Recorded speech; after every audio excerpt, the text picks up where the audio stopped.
zamonaviy muzeylar va raqamli fondlar, innovatsion boshqaruv strategiyalari.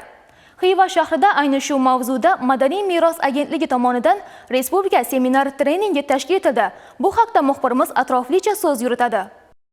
Bugungi kunda yurtimizda 350 dan ortiq muzey va muzey faoliyati bilan bog'liq ko'rgazma muassasalari mavjud. Ularning 90tasi davlat muzeylaridir. So'nggi yillarda ular faoliyatini takomillashtirishga ham jiddiy e'tibor qaratilmoqda. Prezidentimizning 2022-yil 27-mayda qabul qilingan muzeylarda xizmatlar sohasini rivojlantirish chora-tadbirlari to'g'risidagi qarori mamlakatimizdagi muzeylar faoliyatini qo'llab-quvvatlash, ularning marketing siyosati va xizmatlar sohasini kompleks rivojlantirish, faoliyatda innovatsion texnologiyalarni samarali qo'llash, shuningdek muzeylarda o'zbek xalqi va davlatchiligi tarixi, birinchi va ikkinchi renessans davrlari, buyuk allomalar hayoti va faoliyatiga oid zamonaviy yangi ekspozitsiyalarni yaratish, muzey to'plamlaridagi boy tarixiy va madaniy merosimizni keng targ'ib qilishda muhim ahamiyat kasb etmoqda. O'tgan davr mobaynida ayni yo'nalishlarda salmoqli ishlar bajarildi, ammo sohada yechimini kutayotgan muammolar ham yo'q emas.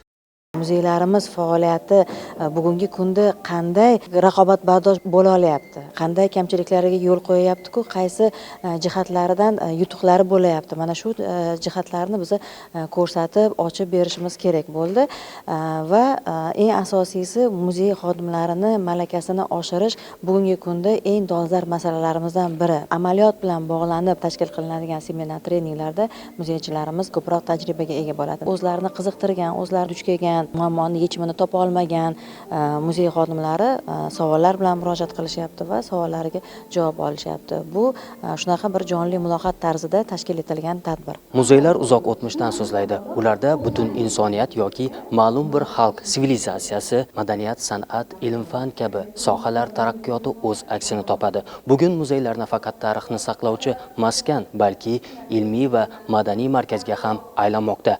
Mazkur seminar treningda mamlakatimizning 100 dan ziyod muzeylardan tashrif buyurgan mutaxassislar bugungi kun talabi va zamonaviy talablar asosida ishlash, eksponatlarni sifatli saqlash hamda raqamlashtirishga oid bo'lgan dolzarb masalalarni muhokama qilishdi.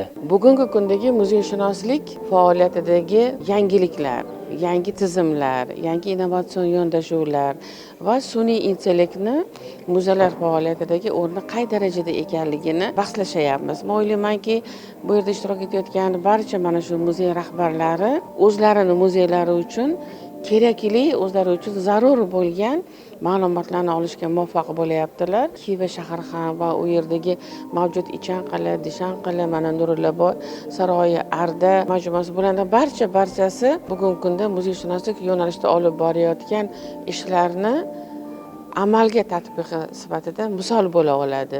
Biz har yili mana shu Ichanqal'aga kelganimizda yoki Xiva shahrining tarixiy obidalarini ko'rganimizda bu yillar kesimida emas, oylar kesimida o'zgarib borayotgani va shu bilan birga turistlar oqimini yildan yilga aynan Xorazmga ko'payib borayotganiga biz guvohmiz. Shuningdek, seminar trening davomida yetakchi mutaxassislar tomonidan muzey fondlarini boshqarishning zamonaviy mexanizmlari, ilmiy pasportlarni rasmiylashtirish tartibi, topografiya yuritish qoidalari, eksponatlarni qabul qilish va hisobga olish tizimi, muzey faoliyatida PR texnologiyalar va marketing strategiyalarining ahamiyati yuzasidan ma'ruzalar taqdim etildi.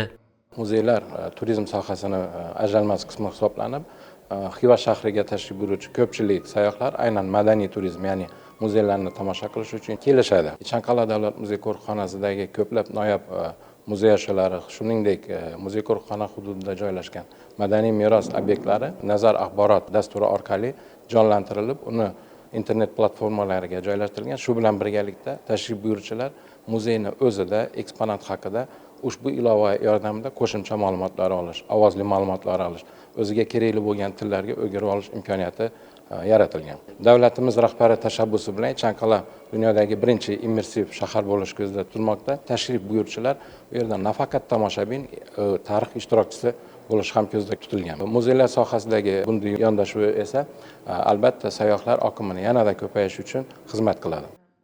Bundan tashqari muzey fondlarini saqlash va boshqarishda innovatsion yondashuvlarni qo'llash, eksponatlarni raqamlashtirish, elektron ma'lumotlar bazalarini shakllantirish va fondlar xavfsizligini ta'minlash masalalariga ham alohida e'tibor qaratildi. Ishtirokchilar uchun amaliy tajriba almashish, mavjud muammolarni muhokama qilish hamda sohada ilg'or tajribalarni ommalashtirish masalalar ham e'tibor markazida bo'ldi. Umid qilamanki, bugungi ilmiy seminarda qatnashdan olgan tajribalarim o'zim faoliyat olib borayotgan o'sha Qashqadaryo viloyat tarix va madaniyat davlat muzeyiga borib qo'llash hamda seminar trening olgan bilimlarimni keyingi o'zimning ish faoliyatimga ham targ'ib qilaman degan umiddaman. Fond ishlaridan tashqari muzeylarga o'sha PR texnologiyani qo'llash, sun'iy intellektni qo'llash va muzeylarda o'sha aholining hamda turistlarda va o'sha keng ommani jalb qilishga doir bo'lgan yangi texnologiyalar va konsepsiyalar ustida ham ish olib borilyapti. Unda o'sha respublikamizda yig'ilgan o'sha muzey rahbarlari, xodimlaridan iborat bo'lgan ishchi guruh tomonidan o'sha turli xil fikr mulohazalar berilib o'tilmoqda va kun tartibida turgan muammolarni o'z yechimlarini topib kelmoqda. Bunday tadbirlar muzeylar faoliyatini zamonaviylashtirish, fondlarni saqlash va boshqarish tizimini takomillashtirish, sohada innovatsion texnologiyalarni keng joriy etish, shuningdek, muzeylar o'rtasida professional hamkorlik va tajriba almashinuvini yanada rivojlantirishga xizmat qilish bilan ahamiyatlidir.